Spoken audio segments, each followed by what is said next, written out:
definitely it would probably might switch to green? Oh, many. In fact, I think in the next provincial election, you will see seats, MLAs taking seats in every corner of the province. So that's what it's going to look like after the next election. So I won't say how many, but there will be green MLAs from every corner of the province. So when you look at a map, you'll be able to say here, there, and there. So they'll be widely distributed throughout New Brunswick. Right. Now, you've worked hard as leader of the Green Party to boost the profile of the party in the province. Do you have a sense of pride when you look at how far the party's come, both provincially and federally? Well, I mean, it's great. I guess what I feel is mostly I'm grateful that I have company, because in those first 4 years I was the only Green in the Legislative Assembly. And that was a lot of work, and I'm not shy of work, but it was a lot of work because I had to be on top of everything, every issue, everything that was going on, and now with two other MLAs to work with and a caucus of 3, we can divide that work, and it's far easier. And that of course enables me too to devote a little more time to my work as leader around the province when I've got 2 others to share the load with. All right. Now, branching off from that for a second, going into Crown lands and glyphosate spraying. Now, last week you tabled a bill to amend Crown Lands and to amend the Crown Lands and Forests Act. Can you talk a bit about what that bill contains? I'm really excited about it. What it does is amend the Crown Lands and Forests Act, as you said, to do two things. One, it would end the aerial spraying of glyphosate over Crown forests, and that's because that practice has really undermined the biological diversity of our forests, both in terms of wildlife. We've seen the results of Brock Cumberland's work on deer, and we know that those populations have declined drastically. And he's demonstrated how that's related to the change in their food supply as a result of spraying, as well as the impacts on other diversity, especially at the bottom of the food chain. And maybe people haven't heard this as much, but it actually is quite significant, because when you start to undermine the bottom of the food chain, that has a ripple effect through the whole system. So, for example, glyphosate is toxic to the kind of plankton, freshwater plankton in our streams called Daphnia, and also to earthworms in the soil. So these sort of are down at the base of the food chain, and if you when you damage those populations, obviously that's going to reverberate through the whole system, and not in a positive way. So that's one part of the bill. The other part of the bill is to ensure that woodlot owners around the province have a fair opportunity to sell their wood into the market at a fair price. And that's not the case right now, because the large mills have essentially an effective monopoly over the wood market, because they have access to all that wood off of Crown land, plus wood off of their industrial lands.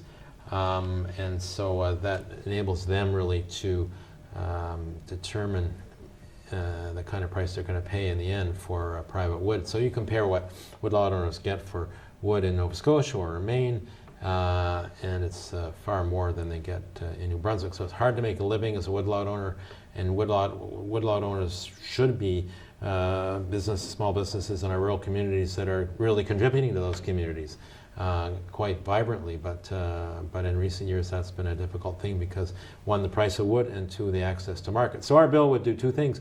It would ensure that the access to market, and it would also require all the wood to be purchased through the marketing boards, just like dairies buy through the marketing boards for milk, so that there's a ability of woodlot owners to have a strong negotiating position on price, and for the marketing boards to play a role in sort of organizing the overall management of the woodlots in their region in terms of the annual available cut.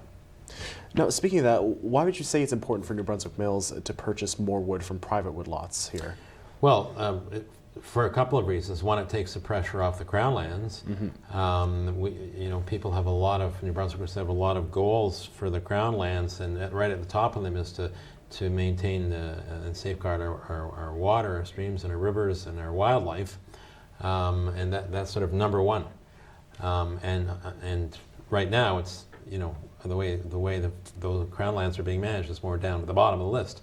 So that's one, and then the other thing is that, as I said, actually, sorry, it looks like we have to cut to break. Okay. If you don't mind holding on. Yeah. Continue with us as we continue to talk about the fall session of legislation in the Green Party of New Brunswick.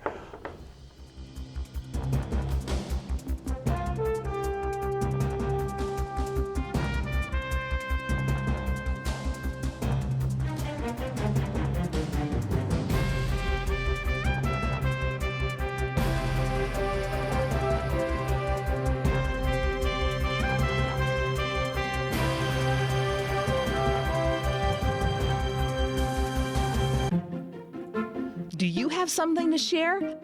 Let everyone know about your next meeting, your need for volunteers, or your fundraising event on the Rogers TV Community Billboard. Send us your words and we'll bring them to life on Rogers TV and rogerstv.com. When it's time to spread the word, go to rogerstv.com to add your announcement to the Community Billboard. With NHL Center Ice, you get a premium ticket to the games you want every night of the season. With up to 37 out-of-market games a week to choose from, you'll get more goals, more saves, more non-stop action from the teams you love. NHL Center Ice, part of the Rogers Super Sports Pack. All this for only $35.95 a month. Order through your remote on Channel 431 or call 1-888-ROGERS-1 today.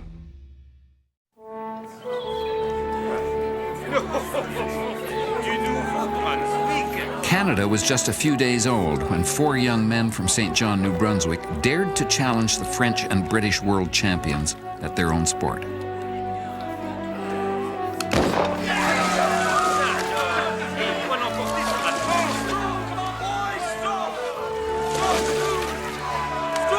In their absurd pink caps and brown suspenders, few gave them a chance against Oxford or the legendary Parisians.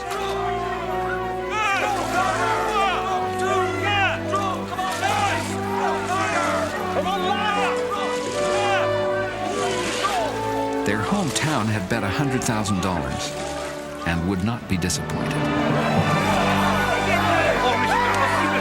Ross, Hutton, Fulton, and Price, unbeaten for the rest of their rowing career, they'd be known worldwide as the Paris Crew.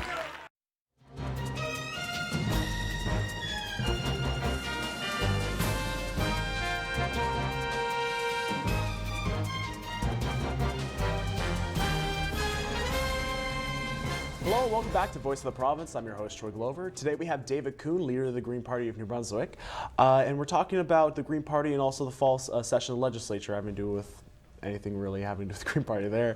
Now, you were talking about private woodlots in the province before we cut to break. Did you want to continue what you were saying? Well, I think the point really is woodlot owners are businesses which should be playing an important role in creating vibrant rural communities, and just like farmers and fishermen. But they've been having a real difficulty in doing that because of the inability to access the market the way they should, to sell their wood to the mills and to get a good price. And so the bill would address those things if it were adopted. So going on to that, how would you say is traditionally, how would you say why it's been traditionally harder for woodlot owners private woodlot owners to have a fair access to the wood market besides larger corporations have the monopoly? Well, I mean, so the legislation used to be set up in a way to ensure that woodlot owners were the first source of supply for wood, and that any extra that the mills needed then would come off of the Crown land. And that got changed in 1992, a long time ago, by Frank McKenna. And then they put in a mechanism that was supposed to ensure that the mills bought essentially the percentage of wood from woodlot owners that represented the amount that they had available compared to Crown land and the big industrial lands, which is around 30%. But that's never been enforced. So it's not, and the Auditor General pointed this out in her most recent report looking at private woodlots. So essentially, the government has failed to enforce its own legislation to ensure that there is fair access. So my intent here is to improve the legislation in a way that would be easy to enforce. So far it seems that originally it was supposed to be that there was supposed to be a certain percentage of local being bought, but that's just failed across the board in a sense. Yeah, well, government literally hasn't been enforcing that requirement. So literally. So and she said, yeah, you should get rid of it or start enforcing it. Mm-hmm. And when we looked at it at the office, we said, well, I think we can improve the way it's written in a way that actually will make it easy to enforce and should achieve the goal it was set out to achieve. Now, continuing with that, where a third would have to be bought by private mills in the province, what kind of direct effect would you say that would have on the owners and families of the natural resource itself? Well, I mean, obviously, it's going to be great for their business. They're going to be able to earn a better income. They're going to be able to employ people to work with them. Mm-hmm. They're going to be spending the money they earn, for the most part, in their own community, in their region. So it would just be a huge injection into the local economy, which would be fantastic. Just a way to try to keep the money here in the province instead of it would going somewhere keep the money else. here in the province and keep the money circulating in rural communities, which is badly needed. Where in the past we've already had a problem with mills closing and jobs being lost as it is, so kind of trying to make sure that it kind of rebuilds in a sense. Well, you've got different ends of it. You've got the mills on the processing and manufacturing side, and then you've got the wood production on the side of the woodlot owners. So think about it as farmers who grow the potatoes and then they sell them to McCain's who process the potatoes into French fries. So we've got woodlot owners who grow the wood and sell them to the large mills who process the wood into 2x4s. So, it's a similar relationship. The only difference is that McCain's doesn't essentially grow its own potatoes on vast areas of Crown land that doesn't cost them anything. Majorly hit the producing side instead of the production, in a sense. Yeah, well, and this is what happened to the fishery, right?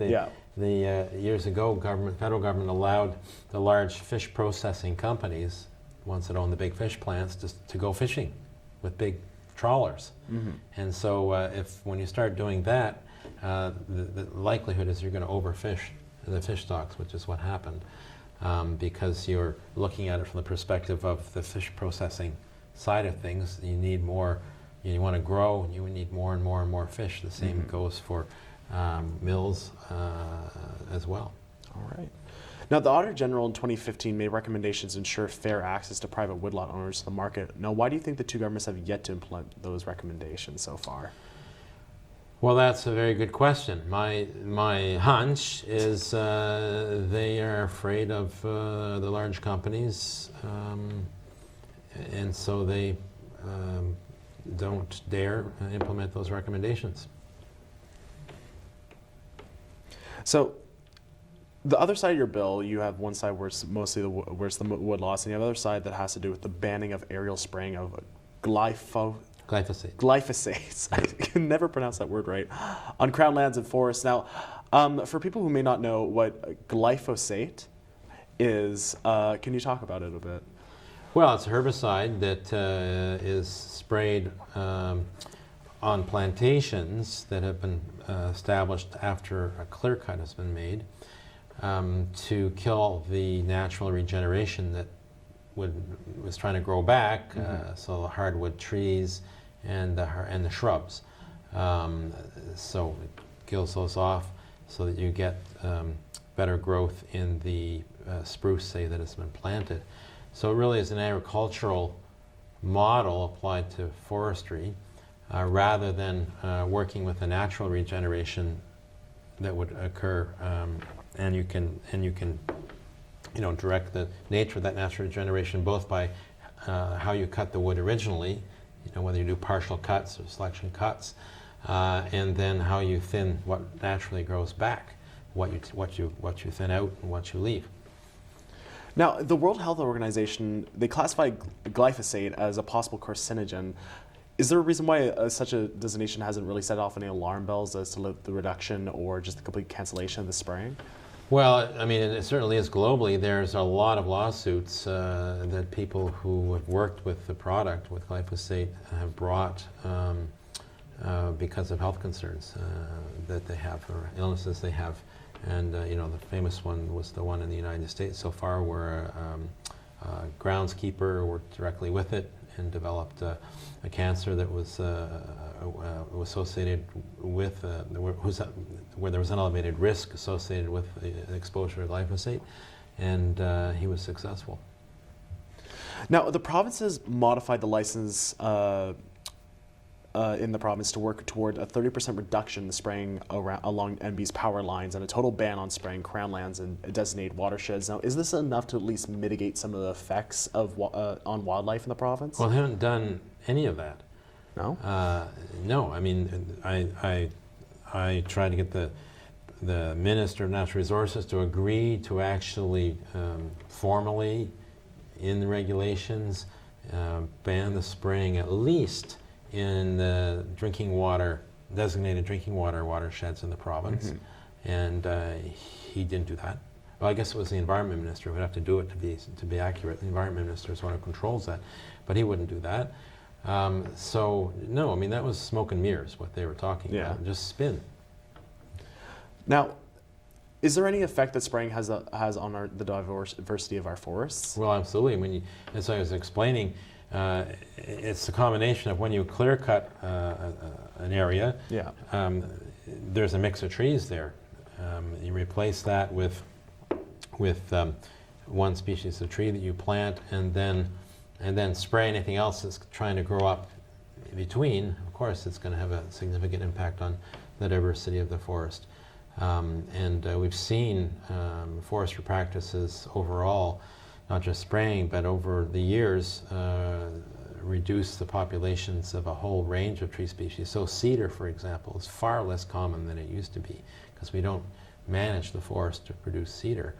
And the same could be said for quite a number of other tree species. I mean, we have 32 tree species in the forests of New Brunswick, and really, the mills, the big mills, are mostly looking for spruce, fir, and to a lesser extent pine.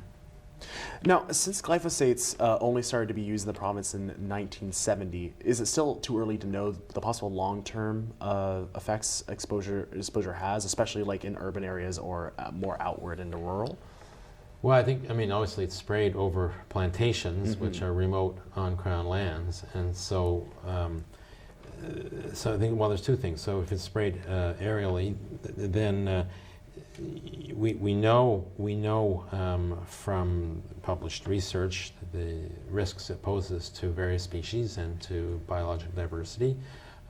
So that's what we're saying, is that the weight of the evidence based on the science suggests that we should not continue to spray glyphosate in our Crown forests. Now, why do you think glyphosate spray is favored versus other methods of vegetation pest control? Well, so it's let's put it this way. One of the other options, and they do some of this is done, one option is to not rely on clear cutting and use much more partial or select cutting that enables you to, because of the trees, types of trees you leave, determine what kind of tree seeds are going to regenerate under the canopy. But we mostly clear cutting is what's used. So if you clear cut, then the two options that they essentially have is allow natural regeneration to come back, and then go in and thin by hand what you don't want and leave what you do want, or plant what you want and spray whatever comes up that you don't want. Now, Why do you think an outright ban on glyphosate spraying has been difficult in New Brunswick, considering that Quebec apparently banned it like 20 years ago? Yes, well, Quebec banned it, and there's a huge appetite among New Brunswickers to see it eliminated on our crown forests. We had petitions now totaling over 35,000 names, which is huge for the size of New Brunswick as a petition. But you know, this is fundamental to the way the large forest companies like to manage the crown lands, but they're not their lands. So really, you know, the First Nations of this province, combined with the citizens of this province, should have the say in how those crown lands are managed. Now, are you hopeful that this bill is going to be seriously considered and passed in the legislature?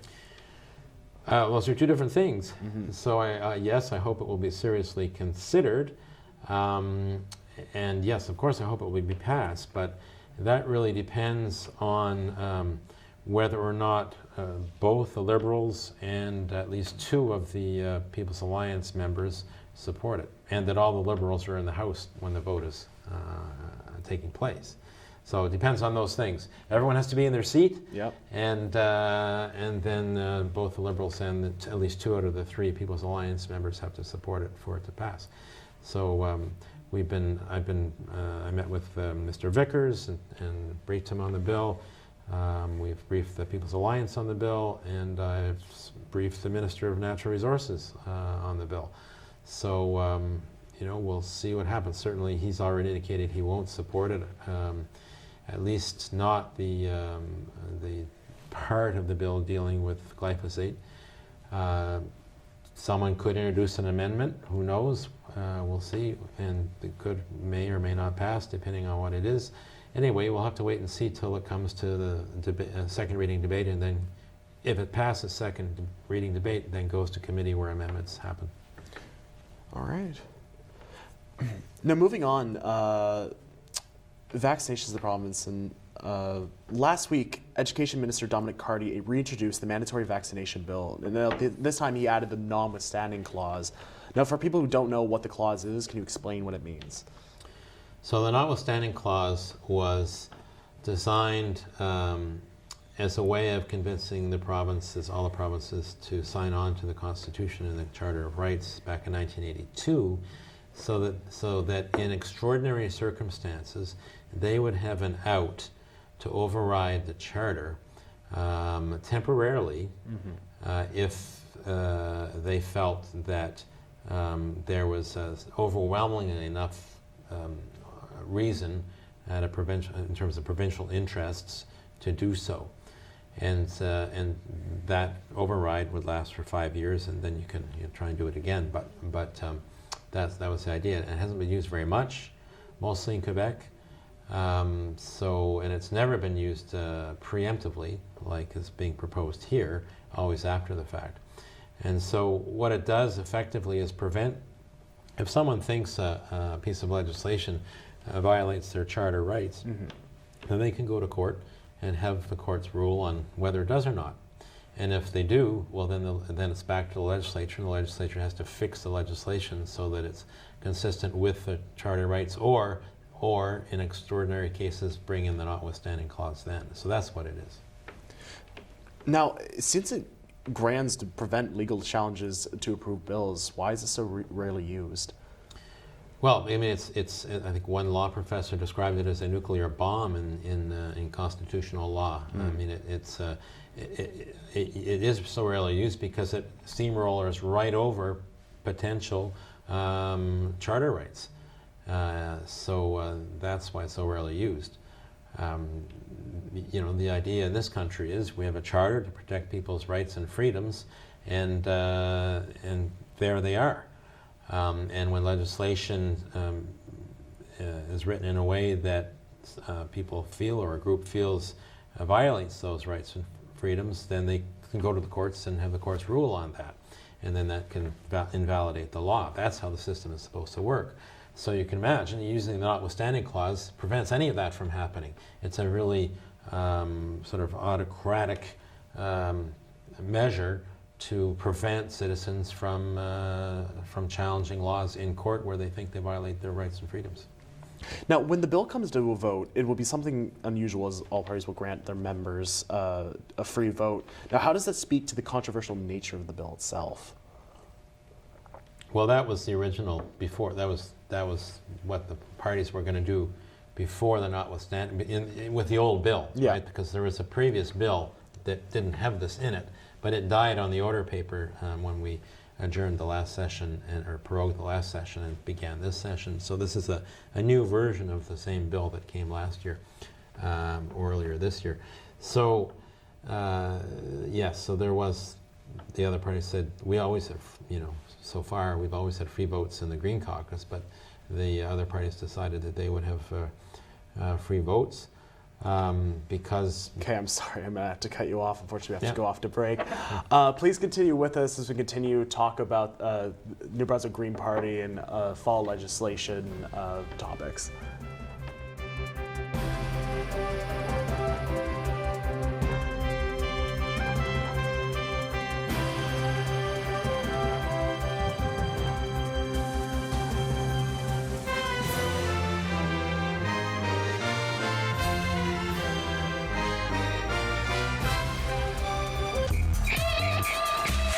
What's up, guys? Chris Dobson, Chris Corey here from New Brunswick's favorite sports show, Across the Line.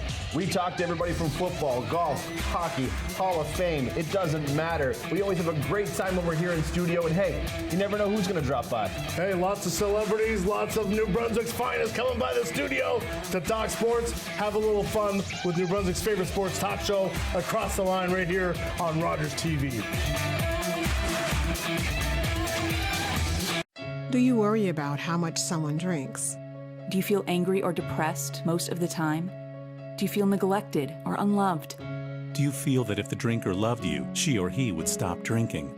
If you answered yes to any of these questions, you are not alone. Not everyone trapped by alcohol is an alcoholic. Families and friends are suffering too.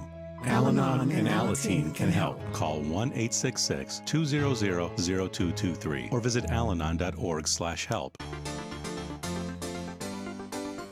The president's top guardian angel has fallen. Can't you see that I'm being set up?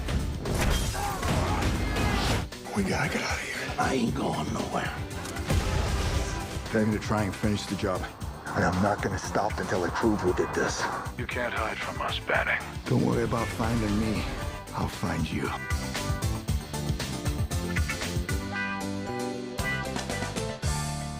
Everybody come along. Everybody sing a song. Lighten up and carry on. It's a brand new day. Everybody come along. Everybody sing a song. Lighten up and carry on. It's a brand new day. It's a brand new day.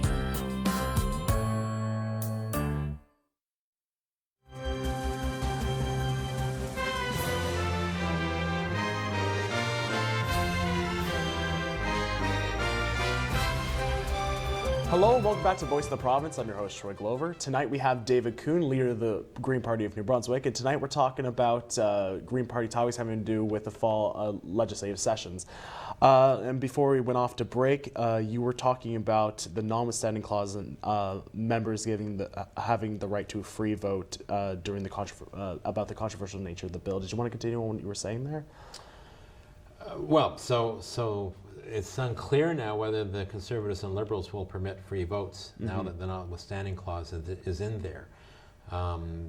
So we'll see what happens on that. Now, we can bring forward amendments to try and get rid of the notwithstanding clause from the bill and turn it back into more or less what it was before.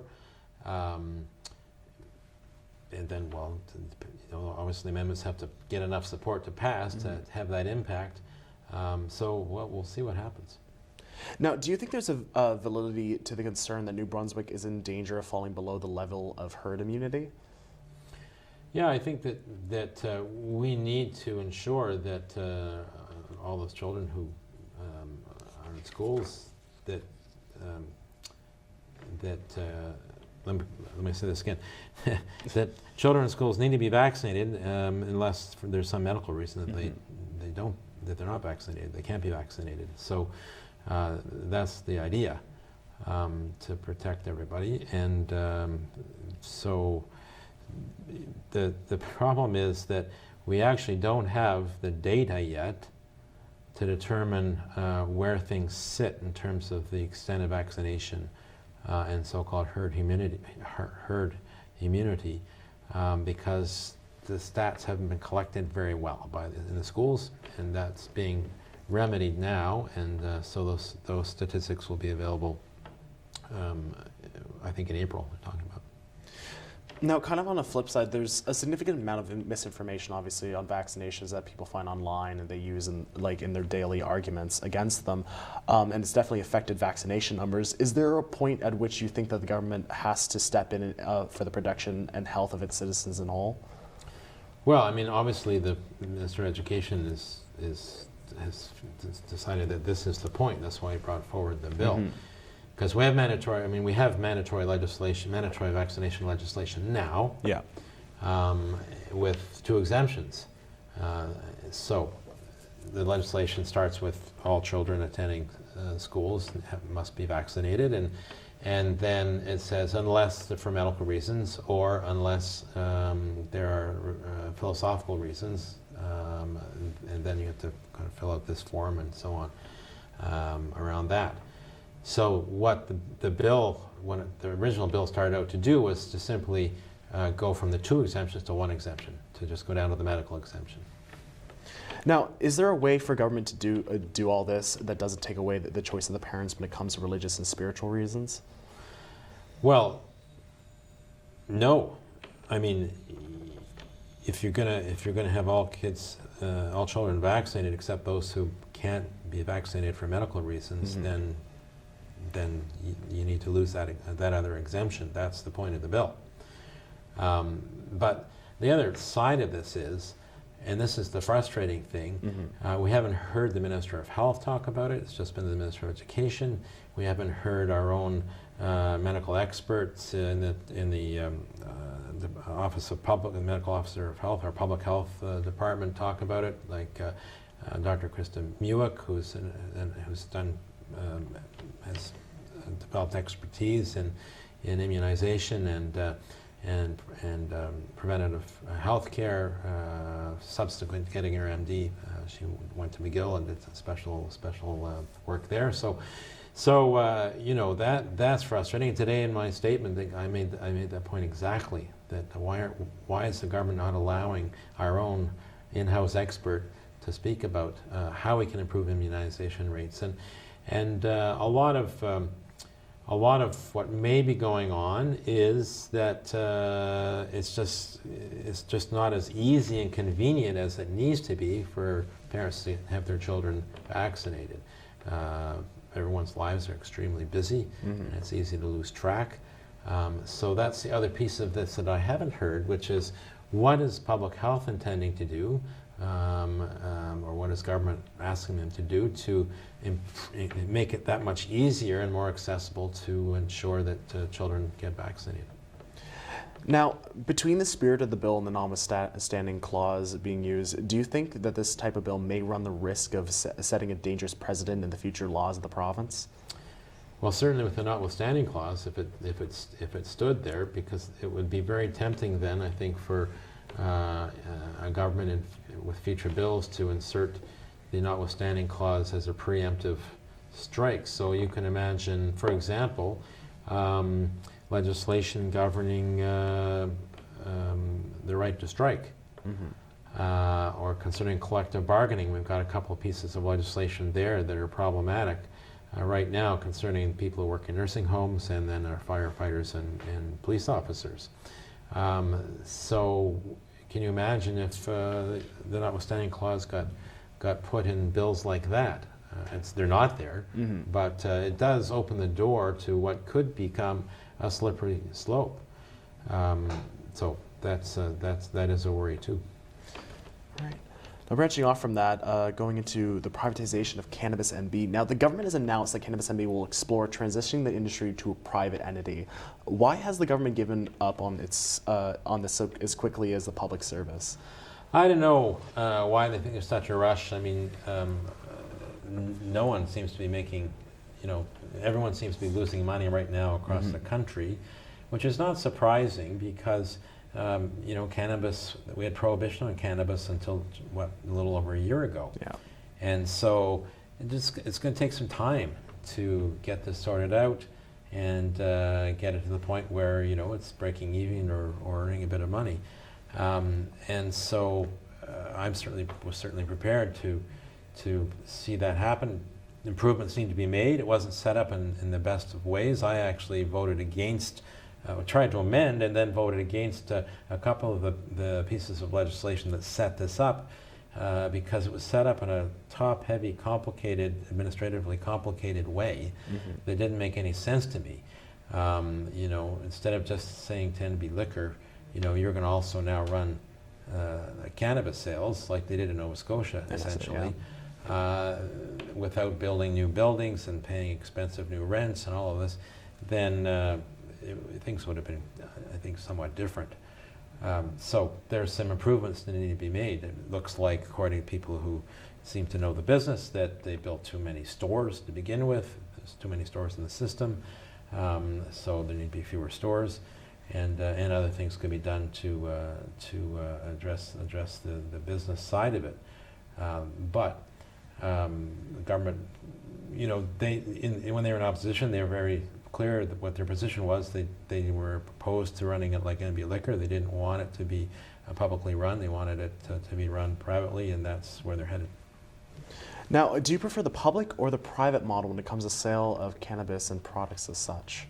When it comes to controlled substances that carry significant health risks like alcohol and cannabis, I think that it's been well demonstrated that when they're publicly run, you have much more control over their availability, and availability is a key determination, a key factor in determining levels of abuse and addictions.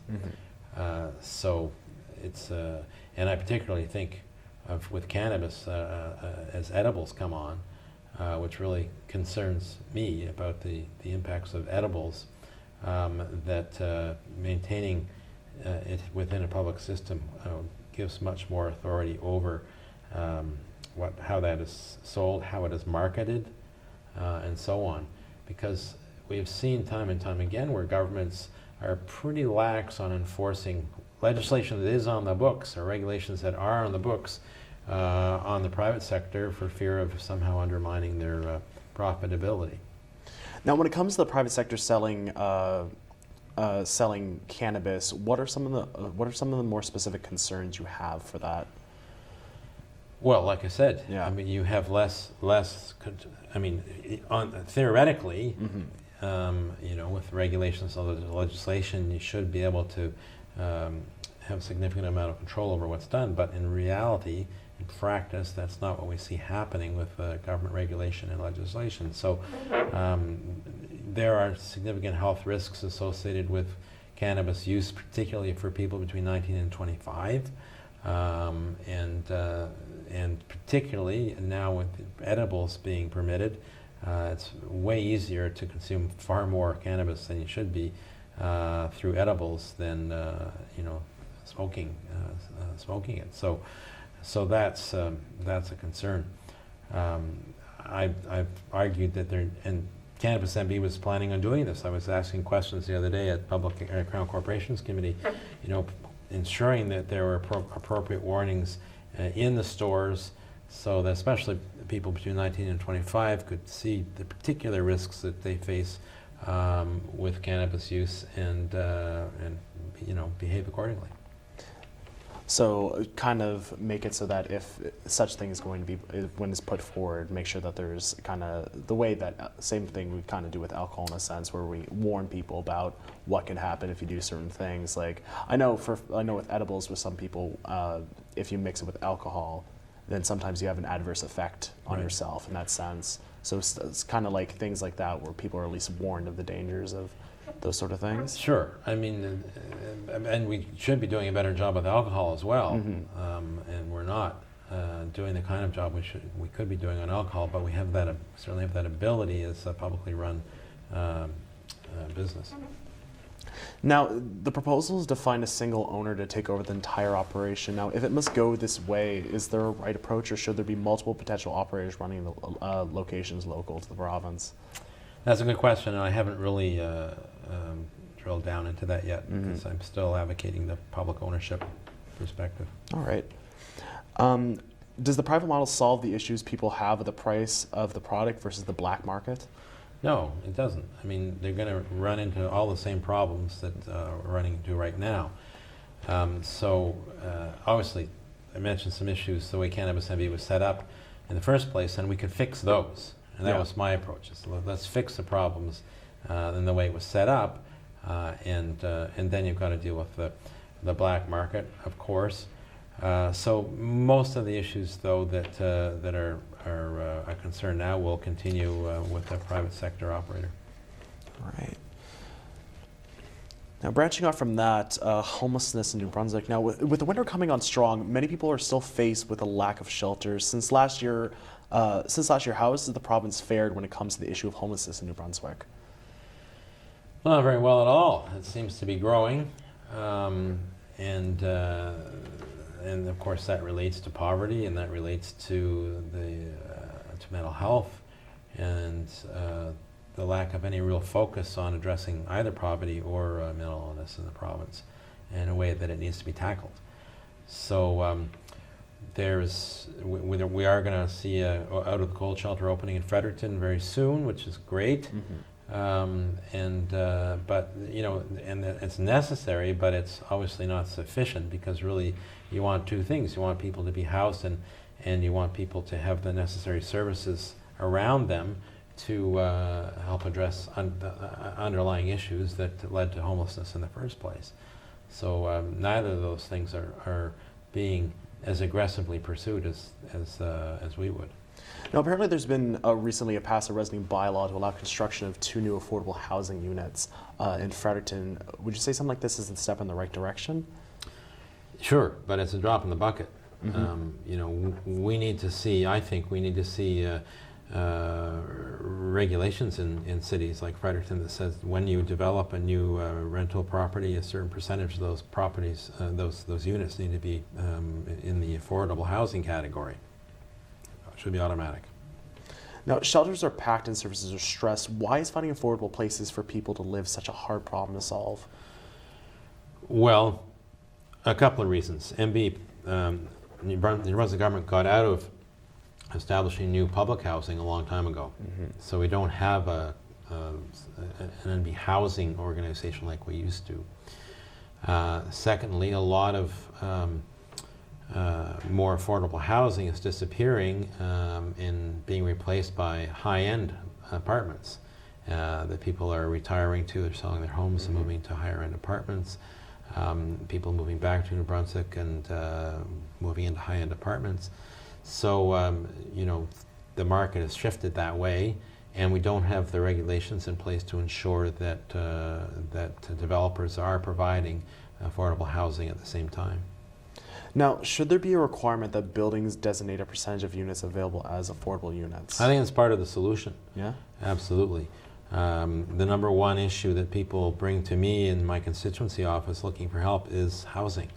That they're insecurely housed, they're worried about being evicted or not being able to keep up their rent payments and then being evicted, or don't have housing and are couch surfing or are living on the street or living in shelters, or have housing but it's unsafe. So living in rooming houses and places that are not say all rooming houses are unsafe, but in unsafe situations.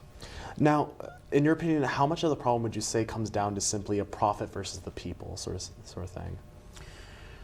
I think it's bigger than that, and I said this in my reply to the speech from the throne. I think it's the fact that we've had government after government after government that's been overly focused on bean counting and obsessing about budgets and spreadsheets to the exclusion of focusing on the well-being of New Brunswickers and of our communities. And if you place the well-being of people at the center of your decision-making, then things will flow from there to ensure that people's well-being is looked after. Unfortunately, it looks like actually I have to cut you off because it looks like we're out of time. I'd like to thank David Coon for joining us tonight. Thank you so much, David. David Coon is the leader of the Green Party of New Brunswick. Tonight we were just talking about mostly the fall legislative sessions and the Green Party and the topics preceding to it. I'm your host, Troy Glover. Thank you for joining Voice of the Province tonight, and I wish you all a very good and safe night.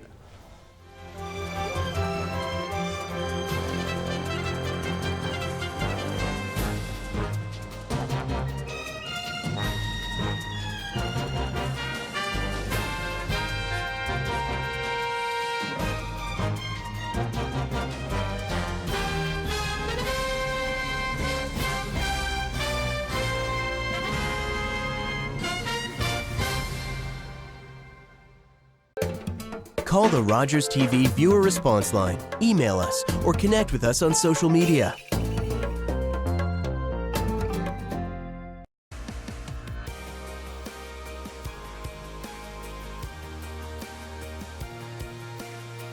When you become a Rogers volunteer, it's always an opportunity for everybody to come together and try different things that they've never been able to do before. What I've learned here is different skills that I thought I would never even be interested in learning. By being here at Rogers, I can learn all these different things that will help me be stronger. Working here as a volunteer is a good way to get to know your community. It's a good way to learn how to work as a part of a team. They're people from our community, so they know and they have a heart for our community to step outside of our comfort zone and do more.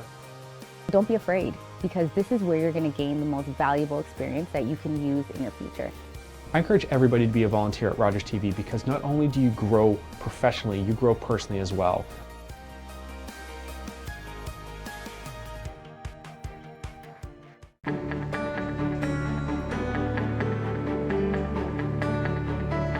This is Rogers TV, New Brunswick.